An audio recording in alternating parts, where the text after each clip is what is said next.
rules to follow, what basic code of conduct, nothing was there. So everything was being set up from the beginning. So I think main things like ensuring your compliance is taken care of, ensuring your attendance is taken care of, people should come to office. These kind of things are being taken care of by the people function. But apart from that, most important thing which most people forget, right? They say payroll. I have seen my founders sit on the last day, somehow try to, again, that is something that needs to be taken care of properly. Because at the end of the day, when people are working, they want to know that they will get paid properly when it's the last day. Right? They don't want to be left in doubt, will it come, will it not come. First startup or second startup where I work, we waited for the 5th, 6th and then the paid income. Then I was wondering, 1 month kaam ho. All of you are comfortable in Hindi? Yeah. Okay. So I was like, 1 month kaam ho gaya. And then finally we went to the founder and we asked, what happened? And he said, no, paid is 7th day. No, we didn't even know that. So these small things need to be taken care of at startups. And there are lots of behind the scenes process. Simple thing, right? How many of your startup of size 5 to 10 have an employee records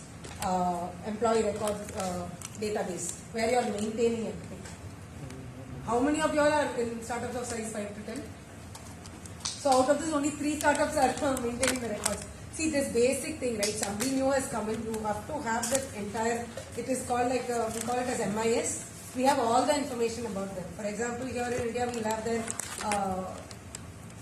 date of birth, father's number, mother's number, where they studied, what degree they have passed, what was their earlier employment, all their earlier certificates, all of that goes into one place. That is essential because that is like in India we have an Aadhaar card, that is like your Aadhaar card for your own organization, right? And again, a lot of unwritten rules get set up early on in your startup. If you're one single founder, then probably you're the one thinking of how you want your startup to be, what kind of culture you want, what kind of people you want to hire in your org. Because I have found that in early stage startup, if you don't hire the right talent, getting talent itself is very difficult. If you hire wrong, it can set you back by a few months. And that is not something, all of us want the startup to grow well and do well, right? So lot of behind the scenes things, simple thing, I will just take the onboarding process, right? Just when your candidate is coming in, just ensuring that they are welcome. Not candidate, I'm not even talking about the complete onboarding process where the person has got selected. Even when a candidate comes in, to welcome them and say, this is your interview, or those kind of things, small things matter because that is what sets the brand of your startup from the day one. And I have found more often than not, if you hire 1 or 2 good people initially, which will be a difficult task, after that it's a little easier because then your brand starts getting created. One. Second thing which founders don't invest in is create your brand presence on LinkedIn. Create it. If your brand isn't, say if you're in the SaaS field, look at places where people are posting about SaaS, post about it, post about your own value systems, post about thoughts you have. It helps to create your brand, it starts attracting talent from there. These are things which investors, early stage entrepreneurs don't invest in, but it's absolutely crucial. Okay. Second, like somebody pointed out, it enables the rest of the org to concentrate on what is essential and what is required for them to be productive. What happens if the founders are sitting and working on these things, or if some of the work is not getting done, but some of the work which the people function would normally do, if that is not getting done, then people are sitting and searching for files. They are sitting and not having clarity on what needs to be done. Simple things like leave. Then if the leave has not gotten recorded, you are going back. Sometimes when you reach a certain size, compliance people will come in. They'll say, do you have these documents? At that time, you are sitting and scrambling for things. All those things should not happen. Ideally, all the records should be, and it's far more efficient, far less time consuming to get those things done when you're already working on it. So, for example, day to day, somebody didn't come today, if it's recorded, then that's easier. You have to go back date and think, it's like, starting something, you've come and then you have to start from scratch again. And that's a lot of distractions. You don't want all that. Thirdly, it acts as the face of the people, especially of his size, right? 34, 35 people. Even when you cross size 10, ideally you would want CXOs not working on anything related to people and culture related things. You want them to be focusing on business growth. And it's important at that stage that the people function comes in either part-time or full-time to be the eyes and ears of the CXOs on the field and to ensure that whatever people are feeling are getting communicated. Because most of the employees are reluctant to come and tell. All said and done, if you are a founder, they will not come and tell you everything directly. And there are always these coffee chats and tea chats that happen which don't come to your ears. These things come to us because we are the people see us as part of them also. So what happens is we are able to tell you upfront, oh, some person is thinking of leaving, or some bad incident happened in the, or something nice happened, and then people want more of that. All these things are easier if there is someone else and that is not you. So that you are getting the information. Similarly, I think one of the biggest crises which all of us handled at one point was COVID. I don't know how many of you all had the startup already functioned then, but it was a very difficult task because we had just set the team of, I think we had from 12 we had just scaled to about 35, 40 at that time. And then, everything was set, just the funding, COVID came and hit. It was a very difficult task, but because of the kind of relationship that we had built with the people, we were able to communicate what was going to happen. Some pay cuts had to be taken beyond a certain point, but it was easier and we were able to retain about 95% of the workforce then. Because losing people at that time meant very, very difficult situation for replacement as well, and getting replacement is always far more expensive than having your existing person doing it. Okay, any questions here? And I have seen a lot of people and culture folks, first time hires in companies, who will double up as chief of staff also, because they are able to do certain workload. Like for example, myself when I was there, I was able to take off a lot of legal and compliance workloads on my founder, handling the investors with my founder. We were going through our Series A funding then. So a lot of the investment related legal work that was happening, I was able to handle, speaking with the investors, giving them confidence that these things can be done. And when you're going through your Series A, you have a series of documents, lots of coordination with your company secretary, with your finance team and everything. All of that also I was able to do. So many of them enjoy doing that work, and it's a learning journey for them as well, and that means again that is off your plate. So these are things that make the people and culture function necessary for early stage startups. When I'm saying early stage, ideally cross 5, not like when you're 1 or 2. But once you have crossed 5, it's still time to think about somebody at least part-time, because a lot of your time that goes into these things, collecting and backdating the data becomes difficult. And when you come to the stage where you want investors, if your documents are not in place, you're scrambling to backdate and do it, becomes very, very difficult. And when they see that it's this disorganized, the valuation also starts going down. Okay. Next, yes, what this function does, I've just listed a lot of things here. Attracting and hiring top talent, obviously first thing you need people before you set up this function. No point setting it up if you're just 5 or less. You may not yet require it. But the part where it comes in even in that function is as founders sitting and discussing what kind of culture you want to set up, right? And that needs to be set up early on. You can't wait till you're 12, 20 and then say, okay, at that time I will magically start setting things up and will do things. It's far harder then. Easier to set on earlier. Employee onboarding, offboarding, entry, exit, all that is being taken care of. Relations and engagement, like somebody else said, you need people to engage well with each other, and it's not that it will just magically happen on its own, right? And it's not just parties, it's not just games. Even serious talks about, like we used to have these small hackathons when we were there in our company. We were about, I think when we started, we were about 18 or so in size. We had mixed teams who run small hackathons. They'll come up with ideas, and that used to actually, some of the ideas were very useful for the business as well. Some of the ideas which founders themselves didn't think about. So this becomes important. This is something that people function does. Payroll and compliance monitoring, absolutely essential, and this needs to be done. Again, your valuation with all of these keeps getting better when all of these are already in place.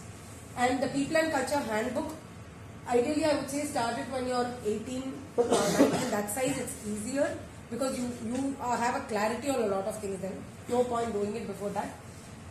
Yes, crafting compelling employee experiences is very, very crucial because retention is very crucial in startups. You spend so much time, so much of effort hiring people, and if they are going to leave in 1.5 years, then there is no return on investment for you. Because most startups don't have a lot of money to pay people. So what would make them stay back is having a good experience, having a good learning growth, and what each person wants at different stages is very difficult. You might have your software engineer who has already earned enough money, they just want growth.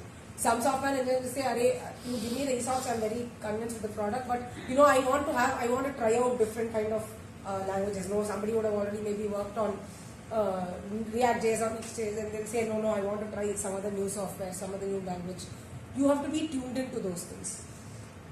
And if your experiences that you have in a startup, the biggest advantage you have is you can customize a lot of things in startups because the size is still small. You don't have to make it a one size fits all. So when you're able to customize and you have that agility and thing to change, it's easier to change then than later. For example, I think one of our software teams, they said we already did Ruby on Rails. We want to change, we want to try Next.js and things JavaScript is coming out better. So we had the entire code being again rewritten in JavaScript. Right? They actually enjoyed that thing. And they were part of the change, so they felt more bought in, and that person stayed for 2.5 years, 3 years, which gave us a lot of comfort that okay, this person is there because they know the code base from. If somebody new has to come in and learn everything from beginning, makes it more difficult. Stay interviews. This is one crucial thing. Most people and culture folks think, they think of only exit interviews, but I think a lot of neo people and culture folks think of stay interviews. They engage with people when they are there, ask them the reasons what they enjoy doing in the organization, why they are still there, why did they join and all that. Having those regular conversations with the people who are there in the company is very important so that you understand what is the pulse of the overall organization, of each person and the overall organization. Somebody might be getting married, somebody might be looking to go for an education abroad after 2 years or so.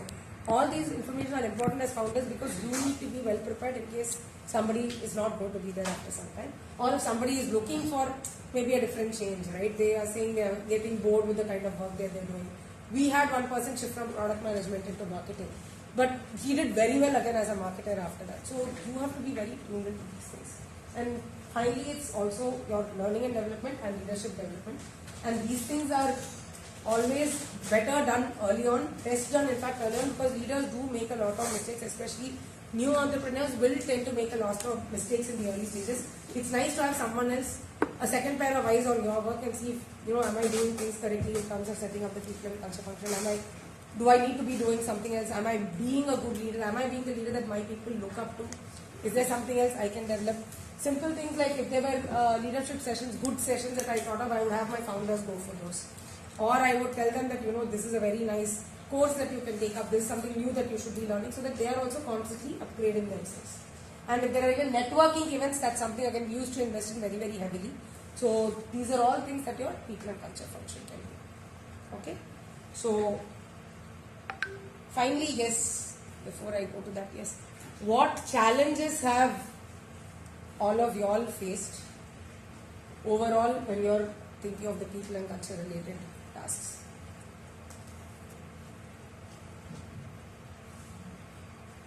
You can take a minute or so to think about the challenges that you faced.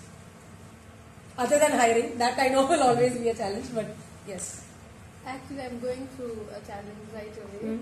As I'm sitting here, my co-founder is struggling because we had our accountant, he had some serious health issues, so he had to leave the job. Okay. There's nobody in our office as of now who is taking care of accounts. So I am looking after all the payments and stuff from here, and my co-founder is looking after all the accounts from there. Okay. So I don't know how do I deal with this because for accounts we cannot hire somebody whom we don't trust or rely on, or yes, without all of a sudden we cannot hire somebody, right? We have to ask our networks to help for us. We have been doing that, and it's already been a month now. We don't know what we should do, and that's the challenge we're going through. And this keeps happening because we don't have. In the sense, you have hired accountants, they come and they leave. No. They don't just leave right away. We have a few employees who are there with us since more than a year, more than 2 years or so. Okay. But we have experienced few people who just come and go just like that. But now we've reached to a place where we don't hire somebody if we're not confident about their commitment. But how do we deal with things like such uncertainties, right? Now, how do I deal with this? See, I'm not sure how it works in Nepal, but here we usually have folks who will come in on consulting basis, who will do the accounting work for you. So, for example, at SUP where I was working, we had an external finance person for quite some time until we were sure enough that we needed somebody full time in house, right? So, because the external consultant will only work on a consulting basis, and that way your capital also you can kind of conserve on. If you even need somebody full time, is yours that finance intensive that you need somebody full time? What's the size of your startup? Yes, we need a full-time accountant. Then what is the size of your startup? When you say size, How many people are there? 15 people. 50. Okay, 15 people. Okay. Well, what kind of things does the accountant? So we have daily transactions because we're Okay. into retail market also. They do bamboo-based products. Okay, so that is basically selling and this one, right? Yeah. So, again, if you have an external person, right, I'm not saying immediately, but for some time, a senior person who's external, you can get someone more junior who will do your day-to-day work.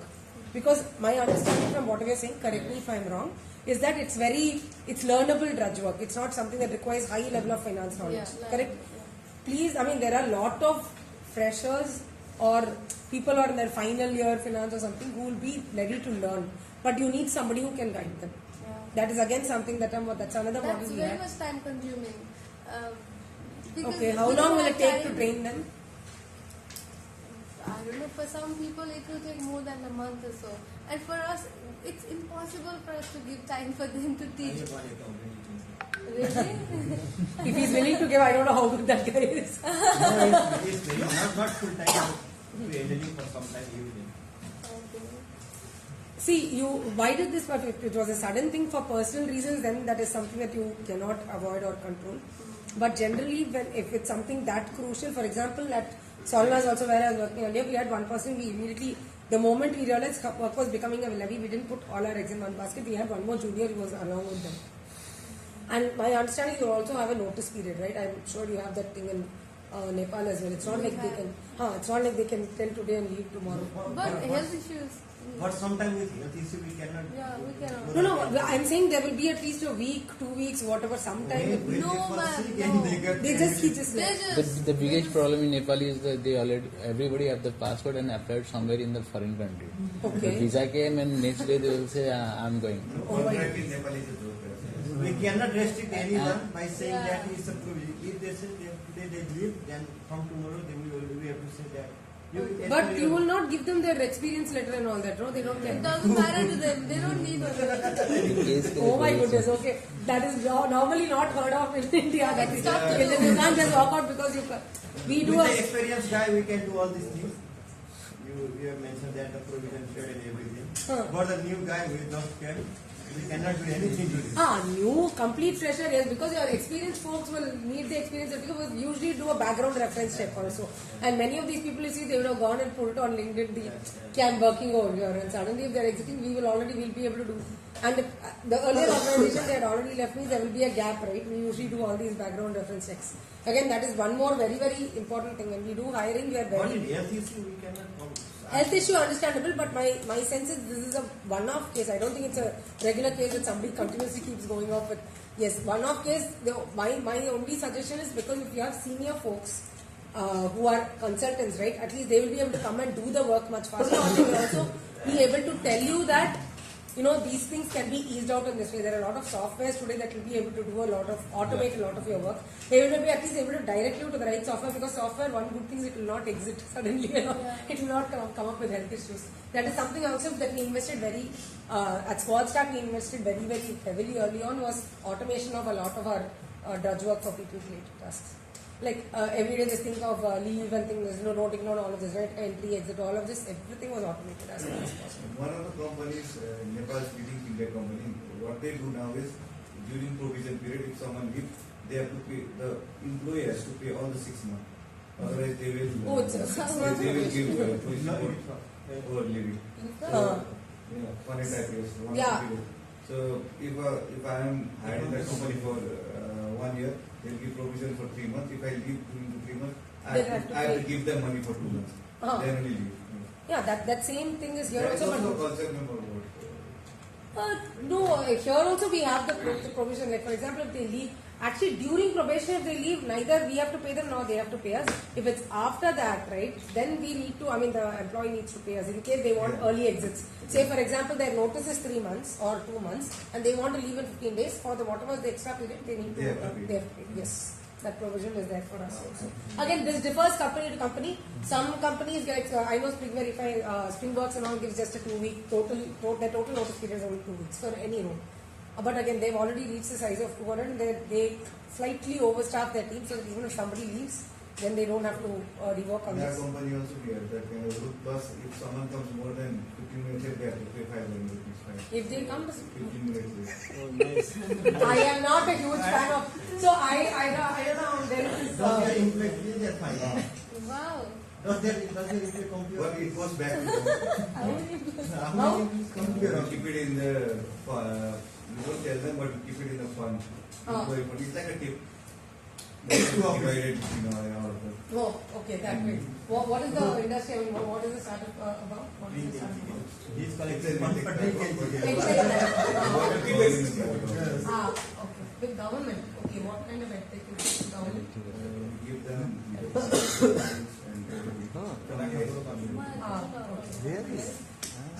So yeah, that those small things.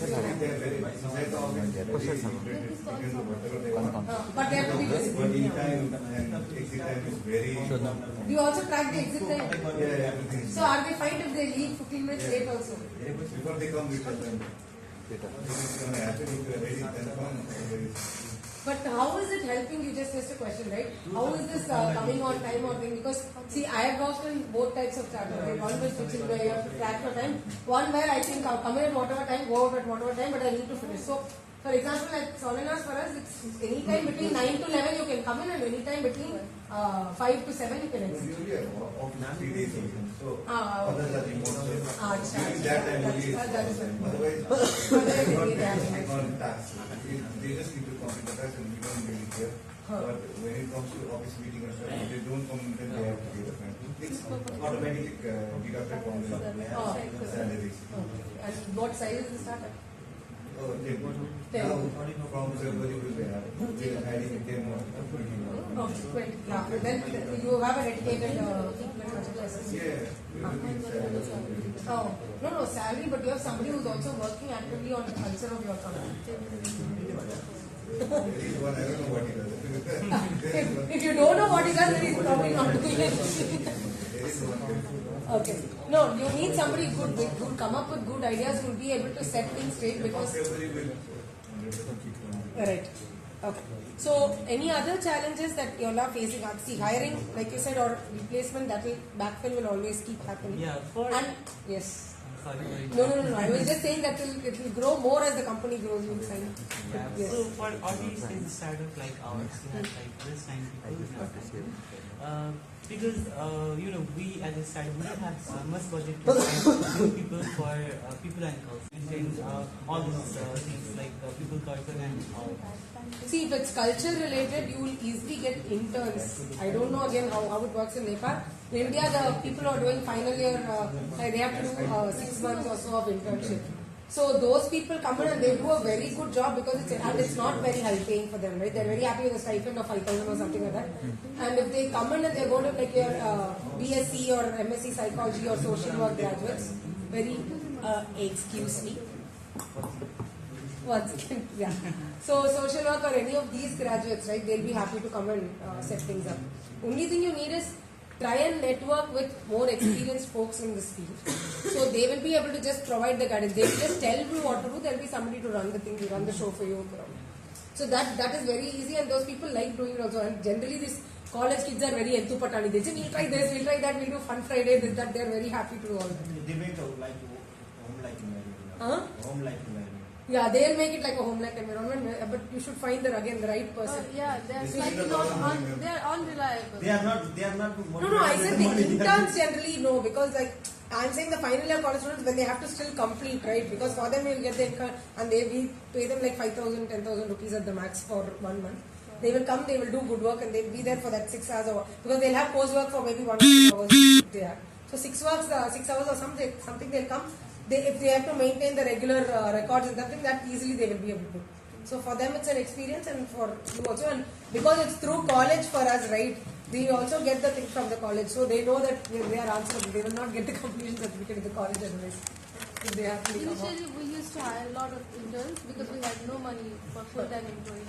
So we used to hire a lot of interns, but then I realized it was more of a loss than hiring a full-time employee than hiring an intern. See, so we if you- stopped hiring an intern. No, but internally they should have somebody to guide them. See, you cannot expect them to run the full show. That's really an unfair expectation. I have just opposite feedback. From the intern, it was You're getting so lot of fruitful. work. Yeah. No, it depends on what work you gave them also. The nature of the work is, Yeah, see, it's- some works you can give to an intern. All work if you're expecting them to do, and if it's things that they don't know or something, that's for somebody, right? Unless there's somebody to see, when will you want to work when as a college student, right? If I'm recently good, I would want to work where if I'm doing some productive work, if I'm actually seeing my contribution, the visibility of what I'm contributing to the company, and if I'm learning something also. For learning something, there should be somebody else who already knows more than me. If that is not there, if you are giving something who says, I drew it at you, go solve the problem, that will not work. Right? So that is there. So I think I'll just list some of the challenges that I have seen which startups face. Attracting hiring, we already spoke. We'll speak at length a little more about it. Main thing is be clear about what your vision and mission are, because you need somebody who's bought into those, especially at your early stage, because those people should also go speak about your company also. We gave forums to do that at where I work, both at SUK as well as at Saralaksha. We would send our teams outside and say, hey, go tell about the good work. One of the companies is into water tech, climate tech. So we are, this manual scavenging is, I don't know how common it is in Nepal. You don't know what people go into the underground system, the sewage systems to clean. We were sending human beings inside. This startup, we are automating that so that is being done by robots. That is one startup. There also our marketing team would go out, they would speak in marketing events. We would go out and for awards things we would enlist ourselves. If we are winning the award, then again we would go talk there. And a lot of people have come through that also. Sales or marketing folks that say, hey, I want to join this team because I align with what the company is doing. So be clear of your vision and mission, because that is huge to sell on. If you have a very purposeful vision and mission, and if you go speak in colleges also, if you have those opportunities, you would have studied in colleges already, go give back to your college, say, hey, I want to give a talk about what I'm doing, about entrepreneurship in general, what I'm doing. You will get folks, because that is a good way to attract talent early on with not too much money being spent, right? LinkedIn Recruiter and all is pretty expensive. You will spend quite a few lakhs if you need to go there. Here, few other platforms like Naukri or InstaHire might be slightly, but the quality of talent you get is not great. But when you go and give these talks in colleges or in certain events, I don't know what events happen around in Nepal, but if you find the right events and target the right audience, the chances are very, very high you will be able to attract talent better, and it's free marketing for you at the end of the day. So that is one thing. And you need the right person who will be able to sell your vision and mission to the candidates. If you are doing an outreach from your side, then you should have somebody who will be able to communicate your vision and mission very, very powerfully. At SUK, for example, we were automating for safety and security, we were automating using IoT. So I used to sell that very well to candidates, and that was a huge reason why we were able to hire successfully over there, because I think most of the hires stayed for at least 2.5 years before they moved on, and that was a good enough time for us to get a fruitful thing. And many of them, the relationship was so personal that they would tell us, hey, because we would have those conversations. Are you learning enough? Are you feeling like you want to be there more? Do you feel you want to look for a new opportunity? We would have those conversations very openly. So if people told me that, yeah, I've learned, but I want to try something new, and if we didn't have those opportunities to try something new, say for example, we just shifted to JavaScript and somebody says, no, I want to try Golang, that will also come out. We know that that is not something, that's not possible for us to do. So we would tell them that, hey, listen, this may not be a thing, but we'll start looking. Then you also start, that gap was there for us to hire somebody else, get them trained and then leave. And these people would help us even after they left. They'd say, because they know the code base well, they would come. Similarly, if it was a marketing or thing, if you've already created certain collaterals, right, our marketing team, they would say that, they would help us with certain designs even after they've left the company because of the goodwill that was there. See, at the end of the day, while all of you all are entrepreneurs, please understand the right early on things. Again, huge part of what can be done is talk to these freelance folks. Some of them, we address some of the hiring challenges with Payscale by hiring freelance folks for some of our work. where we didn't require somebody full time, we would hire more experienced people who would come freelance. So they would come maybe twice a week or something like that, or part time or freelance. So they would come twice a week, they would do whatever work was required and then go. That way for us it was a huge time and money saving, and at the same time our work would also get done. Smooth processes from the word go. Again here, if you have organizations that you can outsource the people and culture thing to in your very initial stages until your size of say about 10 or 15, you can, if you get those, please do that, because they will have the experience that is required. They will be able, and they will come at a much lesser cost for you. And they will be able to get all your work done, and if there is an issue, they will handle it for you. If there's a compliance issue, if there's a payroll issue, all that will be handled, which is off your responsibility.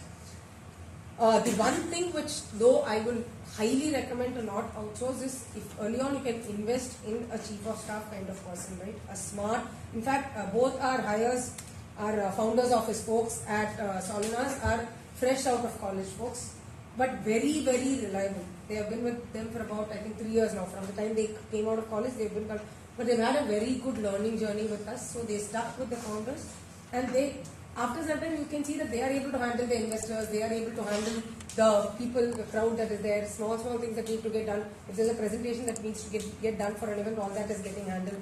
Few times they are representing you instead. In fact, one of our founders was supposed to go for an event in Dubai. He was not able to go. We sent the founders office, and he did a very good job at doing that. But you need to spend that time, invest in them to grow them, because you as founders will have certain dreams, certain ways of working. You should ensure that you get somebody who aligns with that. And these people who are there should be willing to again work as hard as you are, especially for the founders office. If that is not there, then there is no point. When you are giving your sweat and blood for bringing your startup, to a certain level, they should be willing to do that, because the reward they will see is that they are growing as you are growing, right? So they will get this mini CEO kind of a feel, right? When you're, the CEO word is very fancy, but it's a very painful position. Honestly, I have seen that with the founders that I have worked with. It's not as fancy as it sounds when you're sitting in the CEO position. So that is there. Performance management, again, very, very crucial, because your early stage people should be, as far as possible, high performing people. If you have them slacking, then you're losing a lot of runway that you would get for your startup, not from a financial angle, but from an angle of productivity. So that is not something that should be lost. Retaining top talent, again, once you've gotten talent, you should be able to keep them. You should have their pulse. If you don't have somebody else doing it for you. And finally, crisis handling. Crisis handling could, like she said, right, somebody went, if you have a person who will be able to get you another replacement fast, that is all. Otherwise, you're also doing this work, or also trying to find a replacement, and you'll be doing other work also. That should not be the case. So these are the few thoughts that I had. I don't have anything more to share from a presentation angle. But I wanted you all to split into groups. I think startups in 1 to 5, size of 1 to 5. How many of you are there? Just raise your hands again. Okay. So if you're working hard, about 10 of you also, if you can separate into groups of 5 or 6. And I want you all to write down the challenges that you all have been facing together, right? So you can go in different groups. I that most of you all have notebooks. So startup size 10, 5 to 10. That is, I think, one group. And startups above 10, how many of you? That's about, yeah. So that will be on group. So 2 groups and 1 to 5. I want you all to note down the challenges you've faced so far from a people and culture angle, and the challenges you foresee in the years to come, maybe the next 1 or 2 years. Works? So we will discuss that. So time is 10:25 already. I will give you all 10 minutes, and then we will go